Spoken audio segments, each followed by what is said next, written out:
जय हिंद साथियों। I hope कि सभी अच्छे होंगे और सभी की तैयारी अच्छी चल रही होगी। तो आज रेलवे ग्रुप डी का एग्ज़ाम था मेरा 27 की शिफ्ट फर्स्ट में। और एग्ज़ाम तो ग्रुप डी का खैर सबसे अच्छा होता है। तो मेरा एग्ज़ाम कैसा रहा? मैंने जो अटैम्प्ट किए वो 94 अटैम्प्ट किए, जिसमें कि रीजनिंग में पूरे अटैम्प्ट किए 30, और मैथ में जो है 24 क्वेश्चन अटैम्प्ट किए, एक छोड़ा यानी कि। और साइंस में भी जो है 3 छोड़ दिए मैंने। और जीके में यानी करंट अफेयर्स में 2 छोड़े। करंट अफेयर्स में तुक्के ही लगाए, क्योंकि ज़्यादातर मुझे आती नहीं थी, पढ़ी तो थी लेकिन फिर भी मिली नहीं। और जो ये यूट्यूब पे जो क्वेश्चन डालते हैं ना, तो ये सब मैंने देखे अभी, तो ये सारे क्वेश्चन आज आए नहीं हमारी शिफ्ट में, वैसे ही कुछ भी डाल रखा है। तो चलिए अब जानते हैं कि एग्ज़ाम कैसा आ रहा है और किस किस सब्जेक्ट में कैसे क्वेश्चन आ रहे हैं। तो पहला मेरा सेक्शन खुला साइंस का। साइंस में मैंने देखा कि बायोलॉजी से सिर्फ 2 से 3 क्वेश्चन थे। 2 से 3 क्वेश्चन जो है बायोलॉजी से थे, वो भी सिर्फ किससे, एक तो रिप्रोडक्शन से था, और एक था सेल से, कि वैक्यूलस किस में प्रेजेंट होता है किस में नहीं। और ज़्यादातर जो थी केमिस्ट्री और फिजिक्स थी साइंस के बाद। और साइंस भी जो है स्टेटमेंट में भी थे बहुत से क्वेश्चन, बहुत से मतलब डायरेक्ट भी थे, सिंगल यानी वन वर्ड, और बाकी जो है कुछ स्टेटमेंट में भी थे, अच्छे क्वेश्चन थे। तो अब साइंस के बाद अब चलते हैं अपने जीके वाले सेक्शन में। जीके में जो है करंट आई सिर्फ 20 के 20 क्वेश्चन, और करंट जो थी नवंबर 2025 तक, अक्टूबर 2024 से लेकर नवंबर 2025 तक। और ज़्यादा जो क्वेश्चन थे ना जनवरी 2025 से लेके और जून जुलाई तक 2025 के, इसमें से मैक्सिमम थे क्वेश्चन जितने भी थे।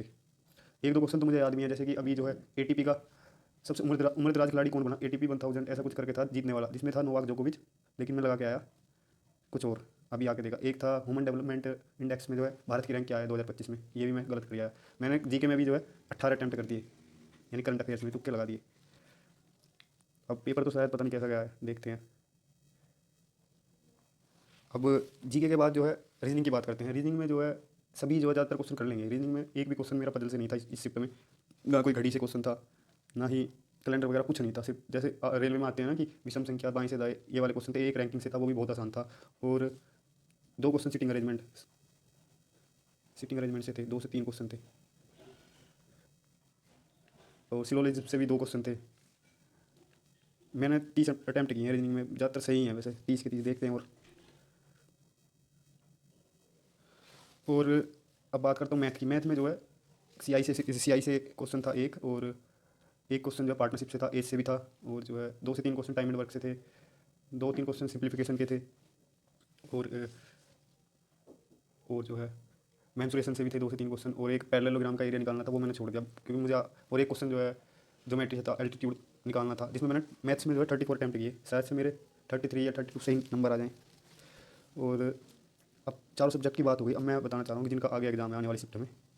करंट में तो वो जो है नवंबर 2024 से लेके और नवंबर 2025 तक की करंट को एकदम, यानी कि 2-3 जगह से पढ़ लो, चाहे एक जगह से पढ़ लो, लेकिन अच्छी जगह से पढ़, मतलब अच्छा सा पढ़ लो उसी को। वहीं से ज़्यादातर क्वेश्चन है सारे उसी। और ज़्यादातर जो कोर है ना शुरू के 7 महीने इस ईयर के 2025 के, उसमें से ज़्यादा क्वेश्चन थे। और साइंस में जो है फिजिक्स और केमिस्ट्री का वेटेज सबसे ज़्यादा है। बायोलॉजी है 2 से 3 क्वेश्चन या मैक्सिमम 4।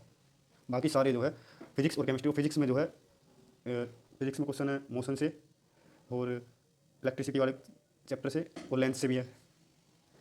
और मुझे याद तो आ नहीं रहे अब। और जो है केमिस्ट्री में आप जो है एक तो कार्बन एंड कंपाउंड वाला चैप्टर, और एक एसिड एंड बेस का। मैंने तो जो है केमिस्ट्री अभी परसों ही देखी थी परमार सर की, वहीं से जो है 2-4 सही भी हो गए वैसे मेरे, लेकिन मैंने अटैम्प्ट कर दिए, देखते हैं क्या होगा, जो भी होगा रिस्क ले लिया। बाकी जिनका एग्ज़ाम है भाई अच्छे से लेके आना, लेकिन अब तो 3-4 दिन एग्ज़ाम बचे हैं, फिर फरवरी में चलेंगे। तो all the best, thank you. कुछ नया नहीं पढ़ना, बस वही उन्हें पढ़ते रहो। और ये जो यूट्यूब पे ये जैसे कुछ भी डाल देते हैं क्वेश्चन, ये भाई बिल्कुल नहीं आ रहे। मैं तो यही बोलूँगा, इनके चक्कर में मत आओ, जो बताया ना वही करो, जो सिलेबस है वही वाली वहीं से आ रहा है। लेकिन करंट में जो अच्छा आ रहा है, ये रियल एकदम बताया मैंने। तो थैंक यू भाई, ऑल द बेस्ट।